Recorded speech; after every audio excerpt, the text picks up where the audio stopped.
Welcome to another episode of Talk About It with Ty. Today's guest is someone who represents not just excellence, but the legacy of strength and determination in my family. My very first podcast episode featured my dad, Quentin Lowry, former Washington Redskins linebacker. And today I'm honored to continue that legacy with his younger brother, my uncle, Orlando Lowry. He played college ball at The Ohio State University, then went undrafted, but he didn't let that stop him.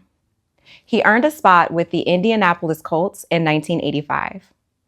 He's a former linebacker, a mentor, a coach, and a family man whose journey shows what's possible when talent meets discipline and heart. From growing up alongside my dad playing backyard ball to carving out his own path in the NFL, his story is a reminder that greatness can run in the family, but it's the work that you put in that defines who you become. I'm proud to sit down with him today. Let's dive in. Welcome, Uncle Orlando. I'm so happy to have you here today. Well, thank you. Good to be here. You've actually been requested by some viewers and some fans that have seen my dad's episode. So I can't wait to get into talking not only about football again with you, but what specifically about your journey that was unique and kind of sets you apart from, some things that my dad went through. Sure. So let's just take it from the beginning. Okay. Growing up, you were playing backyard ball with my dad and your older brother, right? Yeah, it was a very competitive background. We boxed. We would run around the block for time against other kids in the neighborhood. Basketball was really big. Okay. And so we were always competing, even in playing Monopoly and card games. And so we just developed that competitive attitude. Yeah, that's something that's definitely been passed down because in our household, Monopoly gets really serious, Scrabble. Any activity that we do, we're very, very competitive about it. So what was kind of your experience like that, being the youngest of the brothers? Did you feel like you had to run faster or play harder to kind of like prove yourself to your older brothers? There was no chance of proving because they were that much older. But when I finally did get to that age where I could compete and be at their level, which was in high school. Oh, okay. Yeah. And so that was a special moment for me. It was the first time I beat your dad in basketball. Was high school? Oh, yeah. Okay. Yeah, it was high school. The first time I beat my older brother, Martin, was when I was in high school, senior in high school. And so we all played basketball. We all wore the same number. And that was just really, I was on cloud nine. Mm-hmm. It's like I beat them. Fair and square, right? Fair and square, okay. Didn't cheat. And that was just a big deal for me. Okay. Well, how old were you when you first picked up a football, when you first kind of found your love for football? I know you all played lots of sports, but right. When did you start with football in particular? Well, we started in the neighborhood. Mm-hmm. Before we moved to Shaker Heights, we lived in Cleveland, mm-hmm. and we would play in the street. Yeah. And so I would play with the older kids. We'd catch the ball and run into a car, and and yeah, it was a very tough way to play. Yeah. So how would you say that your family shaped your experience in football and other sports? Do you feel like having those two older brothers made you a better player because maybe you were more determined to beat them? Oh, yeah, absolutely. They laid a path for me. Okay. My older brother, Martin, was basketball. Quentin, mm-hmm. He played basketball, but his thing was football. And, they just laid it out for me. For example, Martin taught me how to shoot. I was in the second grade. I was the only second grader that could shoot a jump shot. And that came because he took me out in the backyard and he forced me to shoot. I was out there 5 hours trying to shoot a basketball. And I was so mad. I was in tears. It got dark and we stayed out there and shot in the dark. And then when I woke up in the morning, we were out there shooting again. But the end result was I was the only second grader that could shoot a jump shot. Nice, nice. And do you have any similar experiences or stories with my dad as it relates to football? Was there anything that he kind of drilled into you or taught you how to do? Uh, his his approach was a little different. Okay. Okay, so he was a teacher as well, but he instilled in me the Mm. knowledge of football, how coaches are, um, what to do. Like my very first day in high school, I was put on varsity, Oh, and he told me, he says, "No, listen, you don't have friends on the football field." okay. And I was like, "What do you mean?" He said, "That guy that you think you know, when you put that helmet on, he's not your friend. So you knock his block off." Okay. So Yeah. I took that to heart, and very first play, I just raked this guy across his chin with my forearm and knocked him to the side. I made the tackle, and he was like so mad at me. He was like, "Why'd you do that?" I'm like, "I'm not your friend on the football Yeah, field." there you go. There you go. So growing up, would you say that what was the point where you started leaning more towards football versus basketball? I guess basketball was my first love, Mm. um, but football was middle school, and that's when Okay. I realized, okay, I'm pretty good at this. I wasn't sure how good I was, but everyone was telling me I was good, and uh, I played both all the way to high school, but I just started to feel like I think I can go farther in football. Okay. Yeah, and so I was being recruited high school my sophomore year, Okay. football and basketball. Um, but the bigger schools started coming to see me about football. So then that's when I really started to think, okay, maybe I can go to college and play big time football. And what position did you play growing up in football? Well, I played all the positions, and I remember you did your interview with your father. I, like him, I thought I was a running back. Yeah. Okay. Okay. I wanted to be the next Jim Brown, and we played this game called Tackle a Man with the Ball. No one could never tackle me. Mm. But then when I got to middle school, um, they asked us what position. I said I want to be a running back, and just like with your dad, the coach like, "You're on the line." Yeah. Okay. So that's yeah. I started playing the line, offensive tackle, defensive end, and just really loved the defensive part of it, where you Mm. tackle people. Mm-hmm. Yeah, And so, what was your favorite NFL team growing up and why? Cleveland Browns, Cleveland easy. Browns. Okay, Cleveland Browns. hometown. I am still a Browns fan. Okay. Um, Are they it, still your favorite? they are my favorite. Yeah, and Okay. although I played for the Colts, when I was a kid, I hate to admit this, but I never really liked the Colts. Oh. And so it was it was a job, Yeah. and I grew to like them. Good. Okay, I grew Glad to to hear like them, that. Hmm. but I like the Colts. I love the Browns. I like the Redskins because Quentin played for the Redskins.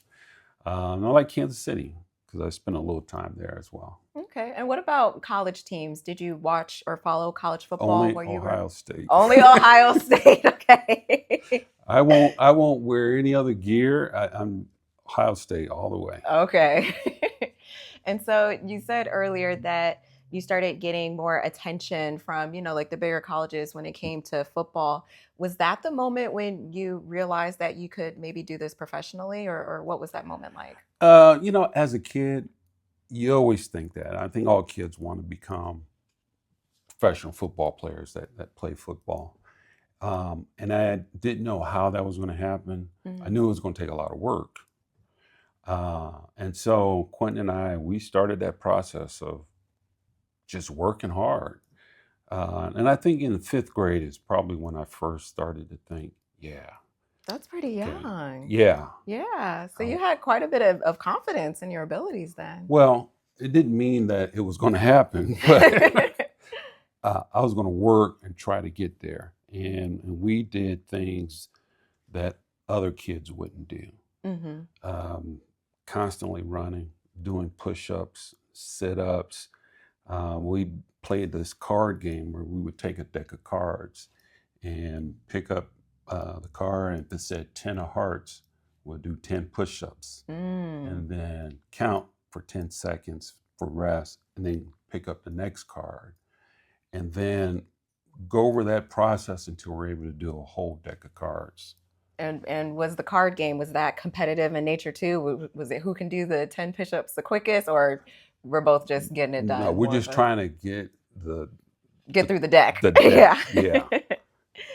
So if not football, what else were you ever considering to pursue professionally?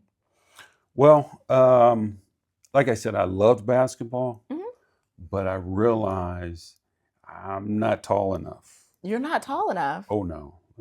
You were 6'3"? But that's the shortest guy on the basketball court. And I didn't have the skill set because at 6'3", I'm 6'4".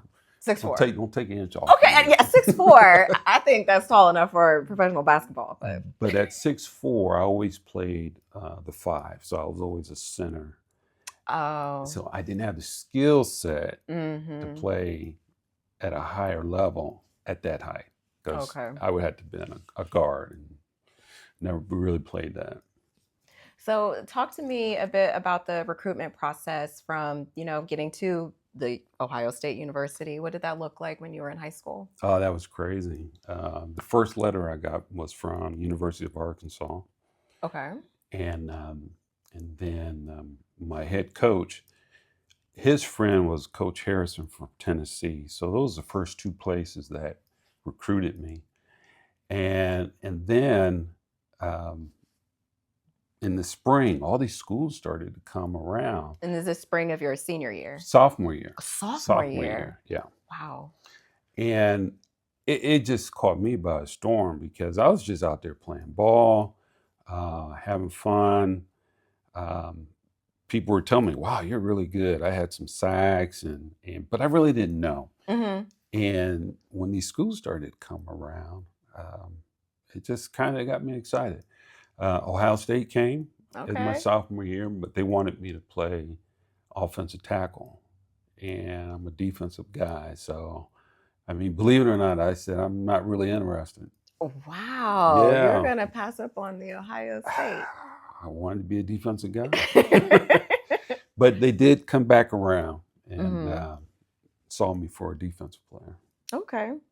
And did Ohio State's track record of producing NFL players, did that influence your decision to go there? Or was it just because it's the Ohio State? Yeah, see, a guy growing up in Ohio, all kids want to play for Ohio State. And it was more of that, being part of that tradition. I just wanted to be a Buckeye. I also wanted to test myself because everybody was telling me how good I was. And I didn't know. It was kind of easy for me because the way I grew up, the way that we trained, the way that we worked out, both your dad and I, we were just bigger, faster, and stronger than our peers. And so it was like men playing against boys. And so I really didn't know how good I was. And I wanted to go to a place where we'd be tested. And so my final 6 schools was Ohio State, USC, Tennessee, Maryland, and Pitt, and then Michigan. Michigan, yeah. Now, I really did not want to go to Michigan, but I knew if they were in that list, Ohio State would want me more. And that's the only reason why I thought about Michigan. And so, yeah, I just wanted to be tested. I wanted to know how good I was. And so if I could be successful at those schools, and particularly Ohio State, I can get to the next level. And so you and my dad, you all are 4 years apart in age, correct? Yeah. So did you all ever play at the high school, like go to high school, attend high school together? No. No. So he had graduated right when you had Yeah, come in. I wish we had done that. What do you think that would have been like if That you all would were on the same team playing together? we would have dominated Yeah. because he was really really good, and I modeled my game the way I played much after him, hmm and so I think we would have just Crushed dominated. it. Yeah. Yes, Did probably you? state champs. Oh yeah, yeah. Did you feel like you had big shoes to fill, kind of coming into the football team after he had graduated with the reputation that he had already established? Yes, because my coaches, even teachers, they would call me Quentin. What? Yeah, they would. Quentin, I mean Orlando. Yeah. And Oh. I would get that, and then all of a sudden they stopped calling me by my first name, just Lowry. So that was easy. Mm-hmm. But he, as I said, he laid a path for me, and there was also a lot to live up to, Mm-hmm. a lot of pressure to be like your brother. Yeah. And so I wanted to do that, but I wanted to exceed that, and so it really drove me to work really, really hard to make a name for myself, Exactly. because he'd followed my brother Martin, Mm-hmm. um, and so in basketball he had to deal with that, and then he made his path in football, and then for myself, I made a path not only in football and basketball, but then I started track Mm-hmm. as a shot putter and discus thrower. So I made my own path in that sense. And when did you start track and field? Started in seventh grade. Okay. Yeah. You were busy. uh, You all were Football. busy. Yeah. Sports year round. That's the Year way my dad described it. Just year every round. season, whatever Come was home in. late every Mm-hmm. day. Mm-hmm. Yep. Yeah, I was just. It was the spring, and my football coach saw me in the hallway. He says, "What are you going to do for the spring?" And I said, "I don't know. I might play baseball." And he said, "You should throw track. I mean, do track, track and field, throw the shot put and discus." I thought, okay, let me Yeah. try. Yeah. Why not? Let's give it a shot. And so, you stuck with that throughout high school, Yes. college? I did college my first year. Okay. Yeah. Okay. And I want to back up a little bit when you were talking about, the pressure of living up to being my dad's younger brother coming into, your high school career. How did you cope with or deal with that pressure? Um, it was just I wanted to work hard and, like I said before, make my own name, Mm-hmm. and I was having success at doing that, and so coping with it. By the time I got to high school, um, I think I was successful. Okay. Yeah, I dealt with Yeah. it, Yeah. but it's the same pressure that my sister had to deal with as well, because now she's following three older brothers who were Yes. successful, and so she had to deal with that. Mm-hmm. So let's talk about the rivalry between Michigan and the Ohio State University. How intense was that for you as a player? That's Leading up. very intense. It uh, the night before that game, I never slept. Mm. Okay, and I would visualize plays all night long, and I tried to quiet my mind. I couldn't. I was just very restless. One of my tips, or one of the tips my brother told me was, if you ever get to a point where you can't sleep, just lay there and rest your body. Don't Mm-hmm. move around a lot, and then just try to quiet your mind. But that rivalry is it's just I can't describe how intense it is, Mm-hmm. because when you're out there on that field, you are given everything. When you hit someone, you try to knock their block off. You try to hit them as hard as you can. You run hard. You just give extra, everything Mm-hmm. you have. And so after that game, the feeling of being totally exhausted, drained mentally, that's the way you want to feel, because then you know you left everything out on the field. Yeah, yeah. Did those games ever make you like nervous, especially maybe like your first few games up against them? Oh yeah, Yeah. yeah, yeah. Nervous because most of the teams we play, they're not at our level, Mm-hmm. and so if we lost, it would be mostly because we just didn't play as hard as we should have, and, Mm-hmm. and that happens, or someone made a mistake. Michigan, we knew, and we now know. I mean, we know they're just as tough as we are. They're a good program, and we respect them a lot. We can't stand them, but we respect them, Mm-hmm. and so yeah, that was always a tough, nerve-wracking game. And so even after getting no sleep the night before, was it just that adrenaline that kept you Kept going? me going, Yeah. absolutely. Did you ever feel like your performance suffered because of lack of sleep or the nerves? No, no, not at all. I mean, I was ready to go, ready to go. It's a special game. It's hard for people to really understand Hmm. what it takes in that game. I mean, they call it the game for a reason. Yeah. It is the biggest rivalry game in sport. Hmm. So, what are some of your favorite memories from your college days? Well, the game. The game, the game. But another big game was Oklahoma. Okay. And I think they were ranked number one. We were ranked number three at that time. Mm. And they had this great running back called Marcus Dupree. And, we stopped him. We knocked him out of the game. By the second half, he only had 36 yards, which was great because he had been averaging like around 100 yards a game. And we won the game. Okay. Yeah. And what year of college was that for you? That was my senior year. Oh, Yeah, that was okay. my senior year. We went to 4 bowl games, Mm. and those were all good experiences. There was just a lot of positive things about playing at Ohio State. Yeah. Did you make any friends on the team, or did you keep that advice that my dad gave you? That's when you're going against them, but yeah, made a lot of good friendships. Okay. Any funny stories?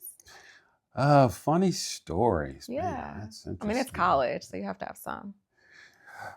Ty, I did everything straight and narrow. Okay. I didn't do anything wrong. Okay. Hmm.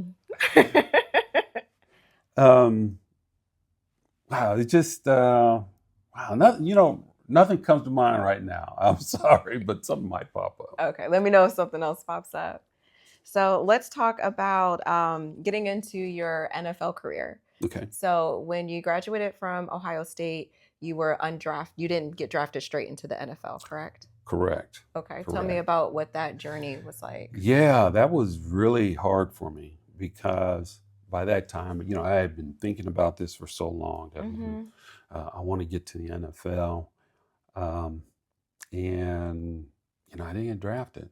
Did it come as a surprise to you or a It shock? did because I was told I was projected to get drafted somewhere around the third round. Wow. Hmm. Yeah, and so it didn't happen, and it was really a crushing moment for me. Hmm. Um, and I was in bed that night, and I was in tears, and I was just thinking, man, what's going to happen now? Now, some teams had reached out to me, and they wanted me to sign as a free agent. Okay. Um, but I just wanted to get drafted. Yeah. And as I was laying in bed, just kind of feeling mopey, I thought, wait a minute. My brother taught me how to do this. And I thought, okay, I can do this.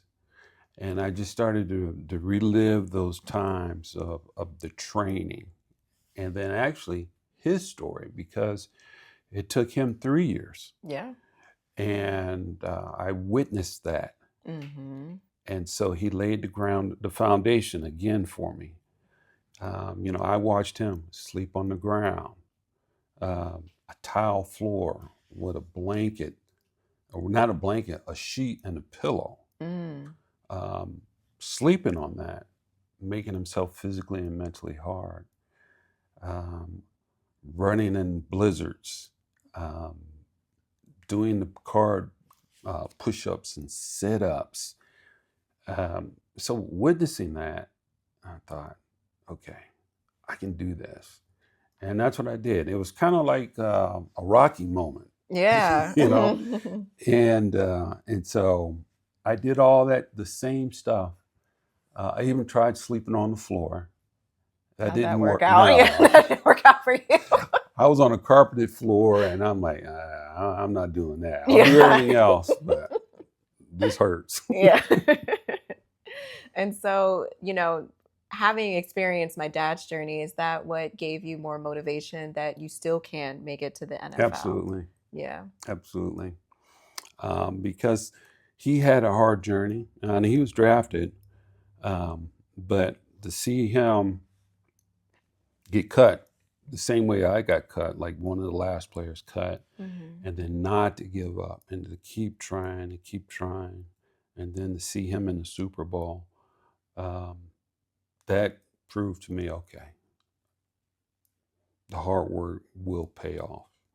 Do you think you would have kept going if, in an alternate universe, like my dad wasn't your brother, if you didn't have an older brother like that to look up to? Do you think your decisions or your journey would have been different? It definitely would have been different. Mm-hmm. As I said, he always laid a path for me, and gave me good instruction, and just also the example. Mm-hmm. And so following him, man, it would have just been a totally different path. And I don't know if I would have made it. Yeah. Yeah. I really don't. And did you ever, especially after not being drafted, did you feel that self-doubt, like maybe I'm not good enough? Um, a little bit, Mm-hmm. because there was that self-doubt. Am I good enough for Ohio State? Mm. And I struggle with that because when you're at Ohio State, everybody's an All-American. And so you have to go through that competitive gauntlet, to get a spot, which I did. So I felt like I was good enough to play at Ohio State. I can play in the NFL, and I just got to get the right opportunity Mm-hmm. and work really, really hard. And that's what they taught me. They gave me the good foundation. The people that you play against every day in practice, they're the best of the best. Yeah. And so how long did it take you to get drafted into the NFL? Took me 2 years. 2 years. And what did you do during that 2 year time frame? Went back to school, Mm-hmm. also worked and trained. Okay. And were you training with teams? Were you training with my dad? Who were you training with, or just on your own? Well, I did train with your dad. Mm-hmm. He was with the Buccaneers at that time, and so I went down there and did some training with him. Mm-hmm. And again, he's telling me what to expect, because apparently I found this out recently that the coach for the Redskins told Quentin that they are interested in picking me up. Mm. And they asked him, well, what did you think? And so he said, well, he'll be ready, yeah. Yeah. But he helped me by teaching me the defense. Mm-hmm. Okay. And so when I got to the Redskins, I had a little edge because I knew most of what the defense was and how to do drops and things like that. Mm-hmm. And so when you were drafted to the Colts, how did that make you feel? Was that one of your highlights of your football journey or career? Did you feel like, oh, I finally made it? I think so. Yeah. I think that moment was like, wow, finally, Mm-hmm. I made it. I was on cloud nine. And I remember my first paycheck. This is kind of funny. Okay. My first paycheck, they're telling us that we can get fined for all these different things, like being late, be a $500 fine. things like that. And so I get my first paycheck, and I'm looking at it, and I see this big deduction. I'm like, wait a minute, this is not right. And so, I'm like, who should I talk to about this? So I went to the head coach. I said, I think they messed up my paycheck. He says, well, let me look at it. He looked. I guess you never heard of taxes. Oh, no. He said that in front of everybody. Embarrassing. Exactly. Well, you learned that day. Yeah. You gotta pay taxes. Learn about taxes. And so you said that, I think you said earlier growing up, like you didn't really like the Colts that much. I did not. You did not. No. How did you feel being drafted to them? Well, when they picked me up, I was thankful. I was happy. Mm-hmm. And I had options because it was Denver, Dallas. Oh, okay. Okay, so I had opportunity to go to these, other places. But the Colts opportunity was a better shot for me, I thought. And what made it better? Just that it was a team that was in transition Mm-hmm. and the opportunity to play. Like my first year out, I signed with the Redskins, but they had just played in the Super Bowl. Mm-hmm. And so it's a team that's not going to make too many changes, really. Right. Okay. And what would you say was your biggest adjustment transitioning from college ball to playing at the professional level? Professional level, everything's faster. Okay. The players are faster. The speed of everything is just super fast. The way you read the offense or the way the offense reads the defense, everything happens so fast. It's a lot more intense. The work in college is harder work. The training is harder. Because that's all you do is just train. You spend more time doing it. But at the professional level, it's just a lot more intense. Okay. Do you feel like you adapted to that transition pretty easily, or did you have any struggles with that? No, I think I adapted to that pretty easily. When a school like Ohio State, I mean, they produce 5 to 12 NFL players. Some get drafted and free agents every year. And so you are prepared to go into that next level to compete and succeed. Mm-hmm. And so what was one of your highlights from playing with the Colts? Do you have like a favorite game or a moment or a favorite tackle? It could be anything. Yeah. Well, I like to say it's my favorite non-moment. And so there was a play, I forget who we were playing. I think it was Denver. And the running back was running to the sideline, and I'm mirroring him. And as our guys got to him, he fumbled the ball. And I picked up the ball. It was a scoop and score. And I'm running down the sidelines, and cameras are flashing. And, and I'm thinking I'm going to be on the front page. Yeah. Where is this going? I'm yeah. scared. And I get into the end zone. I'm just so happy. I was getting ready to spike the ball. And then he was down. His knee was down. He didn't fumble the ball. Yeah. But you had a good run, though. You probably look good doing it. Yeah, you look good doing it. Look good. It didn't count. Tell me more about like your the dynamics of your team. Do you feel like it was easy to make friends on the Colts? Oh yeah, yeah. I'm a good teammate. I'm a good team player. Yeah. But it was a team that was a younger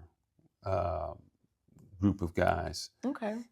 As opposed to the Redskins, these guys all played in the Super Bowl. They were a lot older. And so, you get along with them, but you really don't connect because they're a lot older. Yeah. They got families and mortgages and all that. Other obligations. Right. And so the Colts was just a younger team. Okay. Are you still friends or keep in contact with any of your teammates today? Some I do. Mm-hmm. I attend the retired player union meetings, Mm-hmm. and so there's a good number. And so, one of the kind of defining moments in my dad's career was also all the injuries that he suffered and how he powered through those injuries. Did you have any really bad injuries or anything recurring that, impacted your journey in football? Yeah, a lot of pain. Mm-hmm. Yeah, I've broken all my fingers at least once. Mm. Broke my hand, torn ligament in my wrist. I'm dealing with shoulder issues now, um, concussions. So yeah, I've had a You got lot beat up of. too. Yeah. It's part of the game. Now, would I change anything? Probably not. Really? Yeah, Okay. yeah. Because at the time that it was happening, um, I knew what was going on. You Mm-hmm. know, I'm not a victim. I made those choices, Mm-hmm. and I was young. Yeah. When I was young, I felt like I could run through a brick wall. Yeah.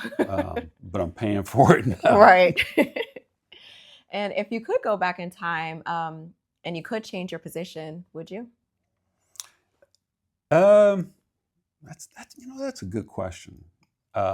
I was a very good offensive lineman, but I didn't like it Why not? because I like to hit people. Okay. I just this it happened in the seventh grade. Be honest, seventh grade on a kickoff, and I'm running as fast and as hard as I could, and I hit this guy, and his cleats went up in the Oh air. no.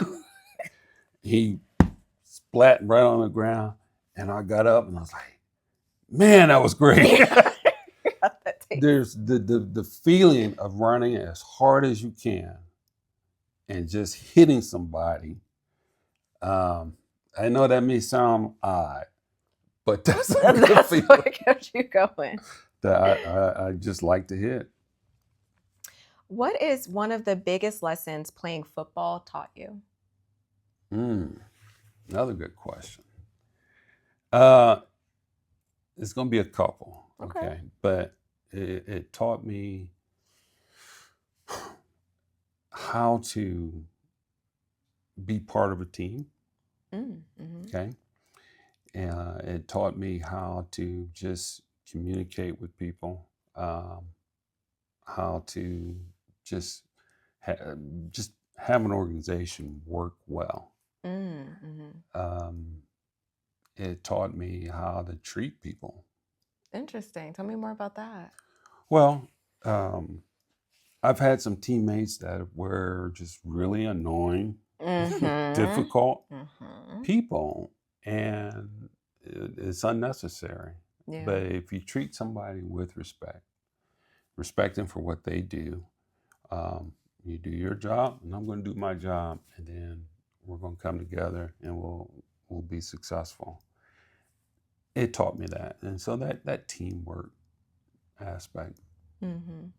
And so, how long were you playing with the Colts before you eventually went to another team? Tell me about that. They had what was called Plan B free agency. Mm-hmm. And I think that was when free agency first started. And so your original team could protect you, but if you're left unprotected, then you were free to go and try to sign with another team. And so I did that with Kansas City. Um, and so I got injured Mm-hmm. beginning of the season, was put on IR. Mm. And then I had to leave because the owner, or no, I'm sorry, not the owner, but the general manager saw me on the elevator one day. And he said, "You're still here?" Oh no. I said, "Yeah, I'm on IR." I guess he didn't realize that. And so um, they let me go that day. Now, I had a guaranteed Oh, contract at yeah, that time, yeah. but they let me go that day. Mm-hmm. And then I came back to the Colts. Um, and then that's interesting because I was promised by the head coach at that time that, I could play or stay with the team the entire year, because I had a guaranteed contract. And so I was going to get paid, but if the Colts brought me back and then released me, then I would lose all that guaranteed money. So he promised me that they would keep me. And he did not keep his promise. I was say, was that promise in writing? Right. He three games before the season was over, he let me go. So when that happened, then New England picked me up. Okay. And so I finished the season with New England. And then it was at that time I thought, 3 teams in 1 year, I think it's time for me to stop. And so I stopped, really on my terms, I felt. Yeah. I could have kept going and try again, but by that time, my second son was born, and it was time to move on and do other things in life. Okay. So you felt like you had accomplished all that you wanted to? Is that fair to say? I would say that in football, I had more left, but I didn't run dry. And so, and you didn't want to run dry. And I didn't want to get to to that point. I wanted to leave on my own terms. And so your entire professional career, I think it was 5 years, correct? 5 years, yeah. Yeah. And after that, did you ever have any regrets or like second thoughts like, gosh, I should have stayed in, or I did have more, left in me? Maybe a little bit, just a little bit.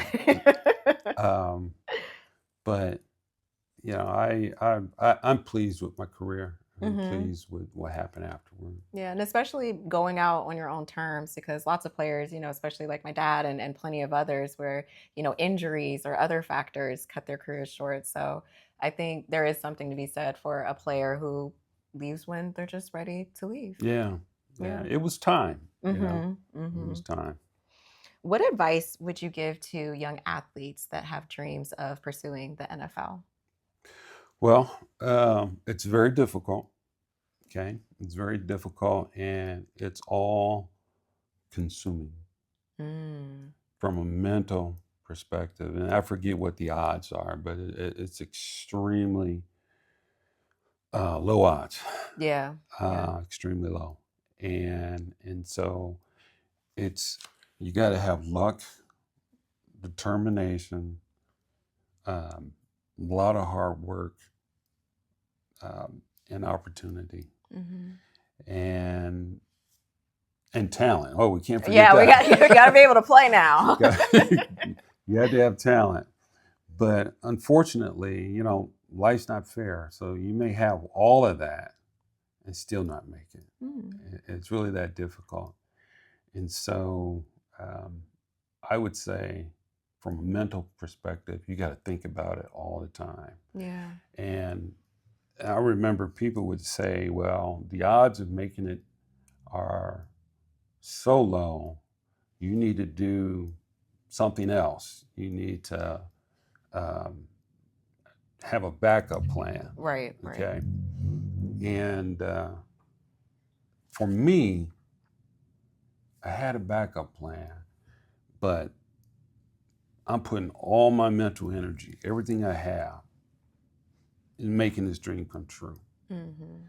And that's what I did.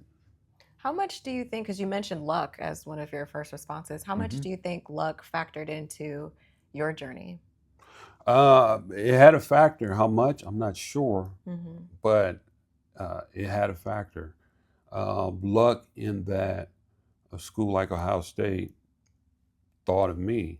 Not everybody can play at Ohio State. Yeah. And so the opportunity to get developed in that program that produces so many NFL players.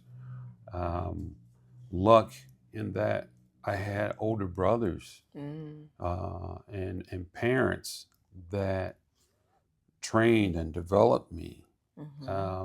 So a lot of luck there. Luck in that I had high school coaches that were Hall of Fame coaches in Ohio. Luck in that the Colts had a defensive coordinator that was an Ohio State guy. Okay. Okay. So luck is weaving its way all the way through that. I had nothing to do with that. That's a God thing that put me in that position. Most definitely. What's one misconception people have about life as a professional athlete? That's glamorous. So, I mean, there has to be some glam. There has to be. You're right. Yes, There's some. There is some glam, but it's a lot of hard work and it's a difficult life. And so some people, they really feed off of that glam and they like that. But I was one of those people that I just wanted to play football. Yeah. You know, I just wanted to be a normal person. And so I've always kind of downplayed that. And really, I have people that I've known for 10, 15 years and don't even know I played football. Wow. So it's not something that you really kind of just bring up when meeting new people or talk about that much. But how do you do that? I mean, that's kind of, hey, I played for the Colts. You know, I That's not you. Well, I'm different. I'm going to be telling people for the rest of my life, hey, I was on Destination X. I was on a TV show. That's never going to get old for me, but I'm different. That's all right. Yeah. So let's see. When you look back, what do you hope people remember about your football journey or legacy? What do you hope to be known for or respected for? Wow. You have some very good questions. I like asking questions. I like getting deep. That it's a little more than just the football, but you know, like I coach now, and so I've coached football and I coach track, coach track currently, and I like having an impact in a young person's life. And it makes me feel like I've done something right when a kid that I've previously coached sees me 5 or 10 years later and he says, Coach, I really appreciate you. Thank you for being my coach and for helping me become a man. That's what's important is the impact that a coach has on a kid's life. And let's talk about your coaching for a bit.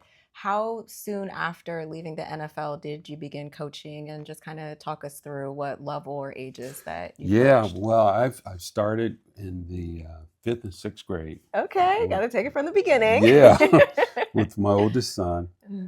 And his team was not very good. But they had a lot of heart. They had a lot of heart. Yep. Well, it was kind of funny, really. It was kind of. Have you seen the movie Bad News Bears? Yes. Okay. Yeah. This was Bad News Bears with football. Okay. Kids were laying on the sidelines during the game, and I'm watching this. I'm like, I can help.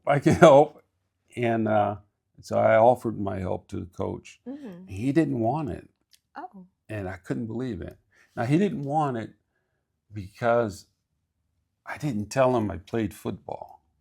Oh, he thought you were just some guy. Yeah. Like, hey, I think I can do good with this. Yeah. And so then I finally told him that, you know, I used to play, and yeah, I think I can help you. And so he allowed me to help him, and it was fun. It was just great being out there with my son.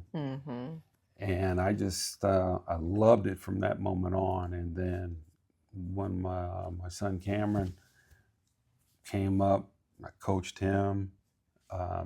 Another positive experience. I continued to coach after my 2 oldest left. And then my youngest son came up and I coached him. And then when he left, I continued coaching. And I was like, wow, this is really great. And when he went to middle school, my youngest son, Logan, I went to middle school. And then after that, I went to the high school to coach. And yeah. Yeah, so you really just have a passion for it. I have, but again, this starts with my brothers Mm. because they coach me. Yeah, and You you're know, passing that down. uh, that's right. Yeah. They coached me, and they started that whole process of coaching. And both Quentin and my brother Martin, they continue to coach Yeah. basketball. Yep. Yep. And you also coached track and field, Yes. correct? So were you doing both or? Yeah, for many years Mhm. I was doing both. Okay. And then with COVID, because I had a kidney transplant, my Mhm. immune system is weaker than most people. Mhm. I felt that I should just take a break from being in a locker room. Yeah, Yeah. yeah, that makes sense. And so you're a family man, your husband, your father, your grandfather. How has your experience with coaching and football impacted the way that you raise your family? Wow. Okay. Again, great questions. Hmm. Um, I coached like they are my children. Okay. Okay. And so what I mean is I try to bring love into that relationship with my players. Hmm. Okay, so it's never really anything about me, or about winning, but it's the process of being the best that you can be. And so I like to think that I'm coaching like I'm just being a father. And so instead of my four, I've got these other hundreds of kids that I've coached, Hmm. and I feel like I'm a father figure. Yeah, I like that.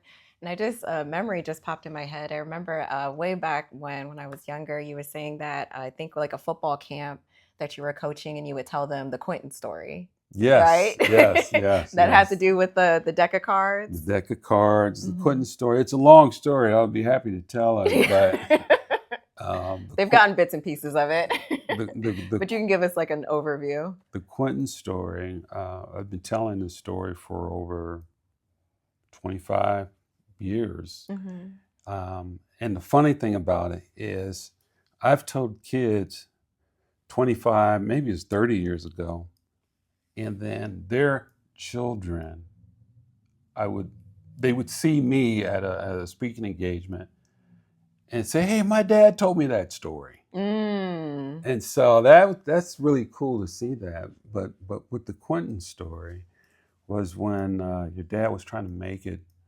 um, in the NFL, Hmm. and he had got cut by Dallas, Hmm. and he continued to work out and train again. With Dallas, they weren't going to make any changes because they played in the Super Bowl. He goes to the next year. LA Rams, another team that, they played in the Super Bowl and they're not going to make many changes. And so then he tries it one more time. And my brother Martin asked me, because I was in college at this time, he asked me, when you come home for Christmas, talk to Quentin. And I'm like, well, what do you mean? I always talk to him. He says, I just want you to talk to him. So he didn't really give me much detail. Hmm. And so when I got home, nobody was there. Um, I go in the kitchen and I started to make myself something to eat. And then all of a sudden I heard this big noise. And I was like, what is that? I go to the hallway and there I saw Quentin with a skull cap on, boots, workout clothes, and a mustache, frozen mustache. Hmm. So he was out running in the blizzard. Hmm. Um, I was like, wow, okay. So we talked a little bit, and then after a few minutes, I hear this familiar sound. And I go into the living room, and there he is doing the card push ups. Okay. And then he did the card sit ups. He did that 3 times a day. And so then I realized, okay, he's like an animal. Yeah. And we start calling him the animal. Mhm. And then he went out and ran. He asked me if I wanted to run with him. Really didn't want to, but because we had a game coming up. But we went out and ran in this blizzard again, and it was just amazing. And so uh, that living that and watching what he did was a story that I could share with kids that was relatable. Uh, I had a deck of cards, and I would have the kids do the cards. Oh, And okay. yeah. And so I've just shared that story with hundreds of kids, Mhm. and it's impacted them, and it's impacted me. Yeah. Well, is there anything else we didn't cover about your journey, your story? Anything else that you would like viewers to know? Well, subscribe. Like, share. You like that? Yes, thank you for the plug. No, this was great. This was really fun, Yeah. and I wish you well. I think you're going to do great. Oh, thank you so much. You're welcome. Yeah, thanks for. And yes, please do like, subscribe, and share for more content on Talk About It with Ty.